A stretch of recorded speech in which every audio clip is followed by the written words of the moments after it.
Google second. Google second. 1679. You wanna speak? Well, I'm gonna do your PowerPoint. Oh, you can read this one.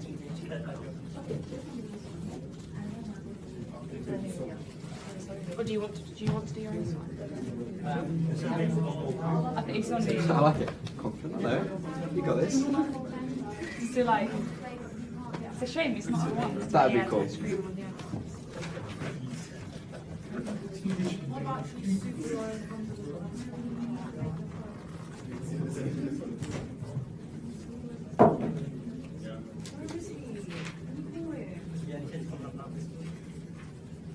You write all of them or you need one? No. Okay.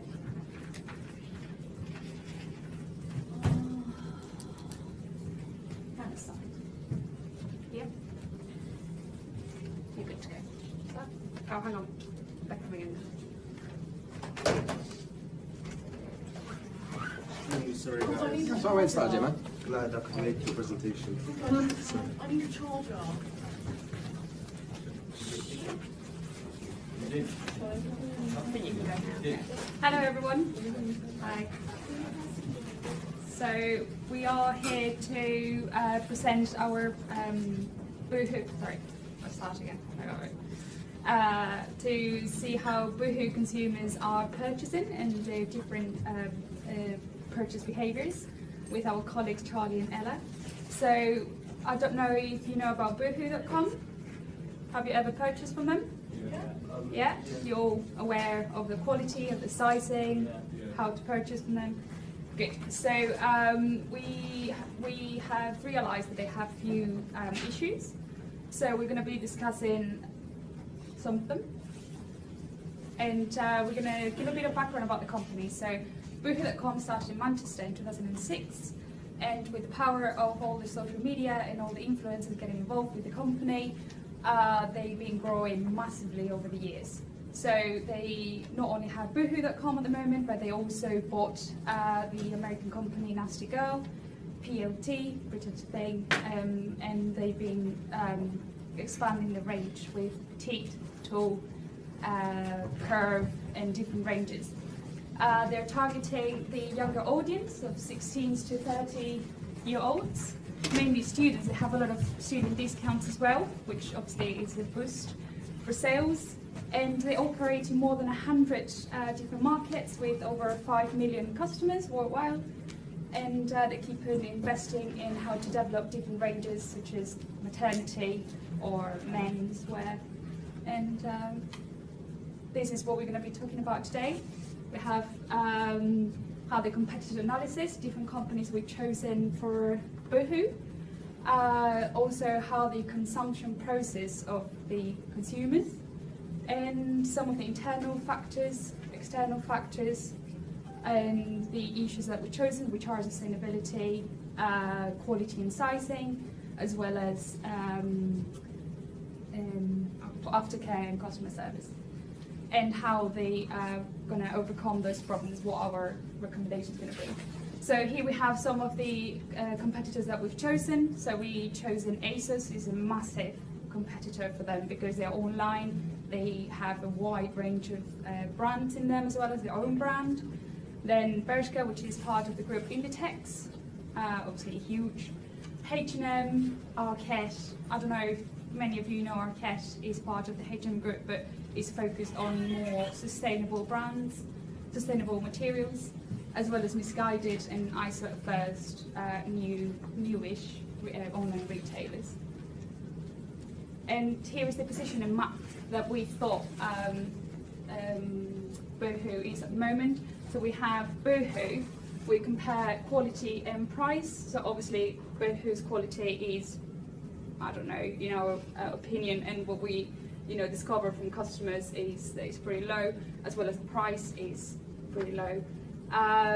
And to position all these companies together in this map, we chosen a basic t-shirt, and we're all wearing a white top.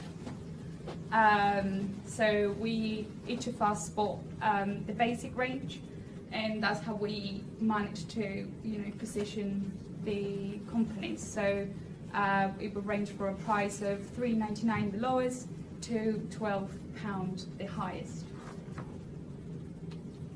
And yeah, so Charlie Yeah, and I'm will taking start over. discussing. Just going to look at some of the internal factors, some of the psychology as to why we as Boohoo consumers have bought the things that we've bought, especially for myself. This is the Boohoo Man range. So we go on to the next one. So what Boohoo does really well is it uses instrumental values to help people achieve their terminal values.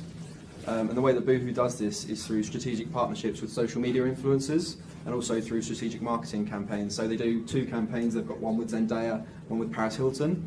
And it's this idea that when you purchase their clothing, this is kind of fulfilling a physiological need, I need clothing, but then they're serving hedonic needs because they're associating it with a lifestyle. So people like Angelina Jolie, Zendaya, Paris Hilton, when they wear that brand, you feel like that's a celebrity brand, and when you purchase the clothing, you're also purchasing that celebrity kind of idea. So it's that you're using this kind of, you're using the clothing to achieve your terminal value overall. And that's kind of, if we go on to the next one, that's a direct result because of expectancy theory. So basically, when I go to purchase something, I'm doing it because I want a desirable outcome. So the reason that I've bought from Boohoo is because I see my social media influencers wearing it. So I go on Instagram, they're wearing the nice shirts, and then when I see that, I think, oh, if I wear that, I'm going to be like a celebrity. So I'm purchasing it because it's a desirable outcome, as spoke about in Vroom's expectancy theory. So if we go on to the next one as well, this is also kind of epitomised in Maslow's hierarchy of needs. So when I'm purchasing from Boohoo as a consumer, it's fulfilling my physiological needs. You know, I'm going to be warm, I'm going to be comfortable, but also it seeks to serve the esteem needs, which is where Boohoo kind of does really well. So you're buying into this lifestyle, this ideology, this kind of middle class kind of aspirations. It doesn't go quite as far as self-actualization because it's not one of the top brands, but it definitely meets the social needs, and it definitely gets to your esteem needs because when you go out, you look nice, you feel like you're ahead of the trend. It's one of those kind of things.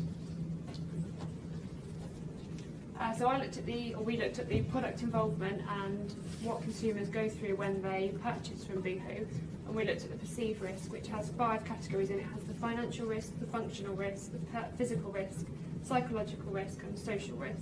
So generally the Boohoo clothing is quite cheap, so your financial risk tends to be quite low.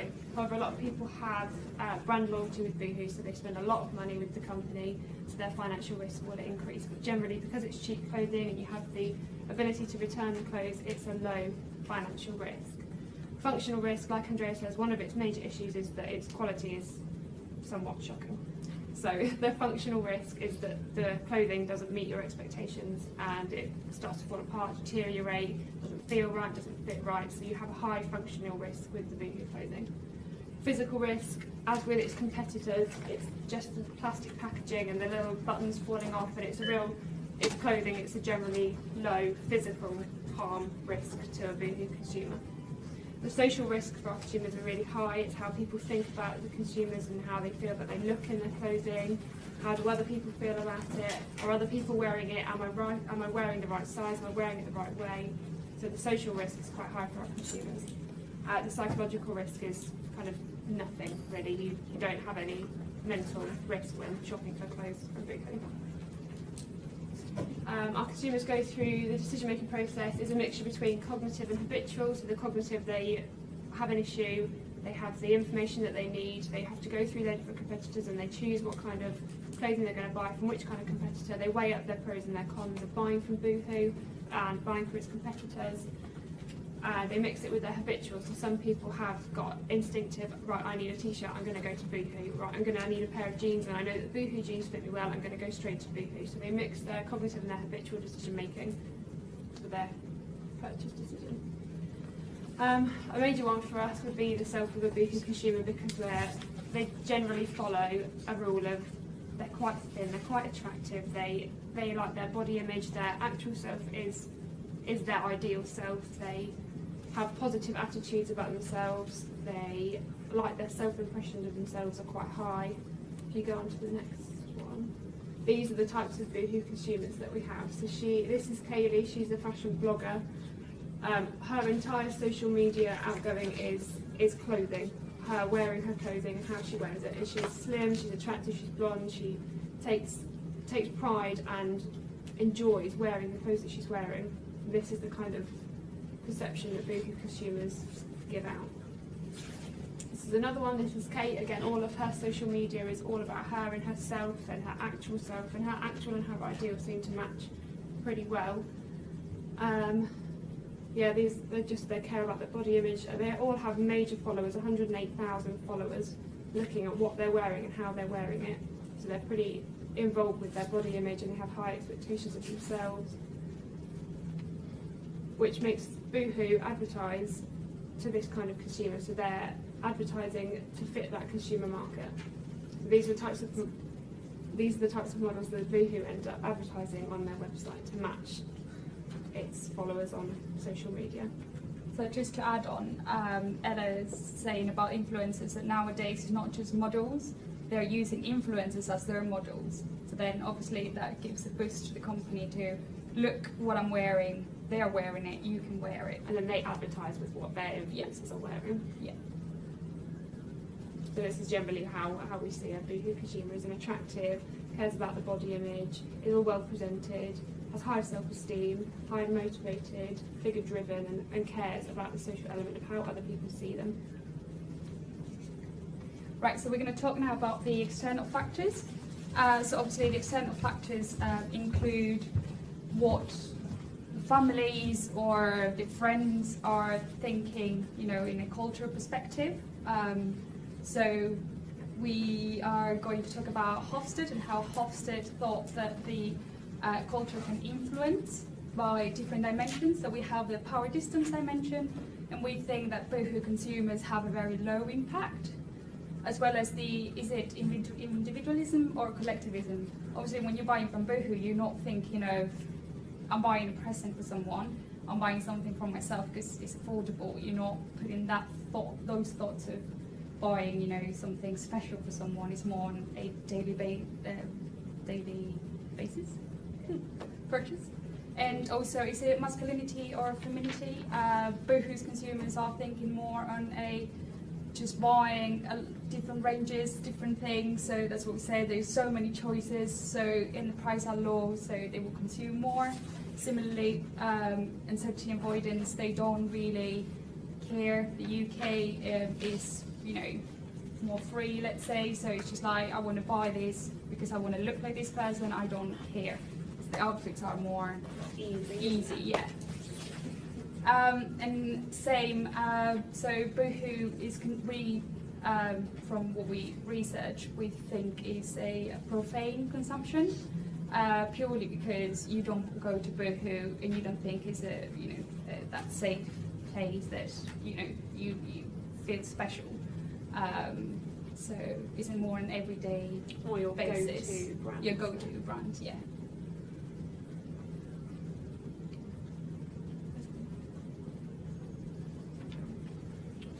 Yeah, no worries.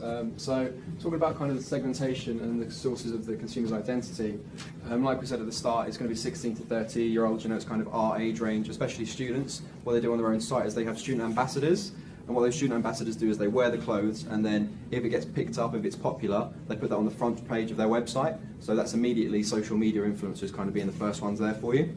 The income, like we say, it's a lower income kind of students, things like that. They're aspiring for kind of high fashion but at low prices, that kind of idea. And geographically, their main target market is the UK, but they are starting to branch out now into places like the Middle East, especially into the United States and into Europe. America's massively bigger than Yeah, it is. Exactly. Australia's getting much bigger. 100%. As I said, it's like, I think it's 100 different markets at the moment, which is huge. Absolutely.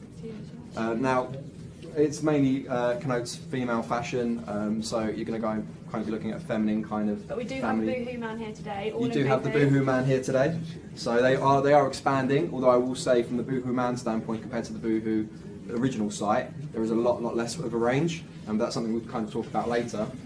And then religion, it's a Western market, so it's going to be kind of catering for everyone. It's very liberal kind of business philosophy, that kind of idea.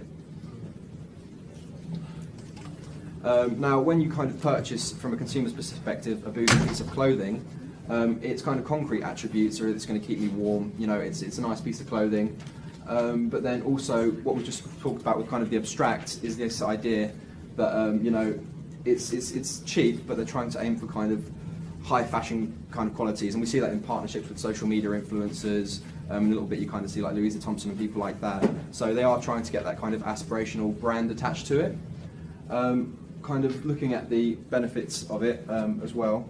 It's it's quite trendy, it's quite popular, but what also Boohoo's starting to do now, which is kind of just recently, is that they're expanding their range. So for example, I'm a bit of a bigger guy, so they're doing kind of plus size models and things like that, which is kind of, it's a new benefit for the company, because before it was very kind of narrow, very one body type, this kind of thing. But now they are trying to expand, and from kind of psychosocial kind of benefit, that's kind of helping with people's self-image, there's things like body dysmorphia and things like that. So this kind of idea that they're expanding the range is a real benefit. And then coming back to kind of what I spoke about earlier was instrumental values and terminal values. So this idea that you're not just buying this piece of clothing to keep you warm, you're doing it because it's just fulfilling a hedonic need. So it's helping me kind of achieve my terminal values. When I wear this, I go out, I feel confident, I feel, how we want to feel. So again, it's kind of helping me achieve terminal values through the instrumental value of the piece of clothing. So we can go on to the next one. So kind of looking at the social power of groups now, like I was saying, got Louisa Thompson here, Shay and things like that. So these are kind of social media influencers. So through reference groups, people are getting to know the kind of social power of social media. So basically what that means is that Boohoo consumers are being exposed more and more to Boohoo content through different avenue streams. So you're not just going to Boohoo and seeing it, you're seeing it on Instagram, you're seeing it on Facebook, you're seeing it on Twitter, which means you're getting more face time with the brand. And as a consumer, that's what we're seeing on a daily basis. Then looking kind of more at now referent power, and what that means is that as consumers, when we go to purchase something, if someone's referring me to that product and it's a celebrity, I'm going to be more liable to buy that. So when I go on Instagram, and it's not true for everyone, but it's certainly a trend, is that people like Louisa Thompson, you go on their Instagram, you see what they're wearing, you click on it, you go through, you see the brand. And what that makes me feel is like I have information power. So if I see a product that I really like on a celebrity, and I've done my due diligence, and I go to their site, I look on the product that they've been wearing, it makes me feel like I've got informative power, like I've done my due diligence, like I've earned the right to wear that, whereas somebody might just see it and purchase it. If it's got a backstory to it, it's going to have a lot more meaning to me than it otherwise would have. And then that leads to me feeling like I've got reward power. I've done my due diligence, I've seen it somewhere, there's been positive social recognition because of it, my celebrity's telling me it's a good brand, and it's got kind of a story to it as opposed to just being a piece of clothing that I've seen and paid a $5 for. So it's kind of building that narrative behind a product as well. Okay, so we're now on to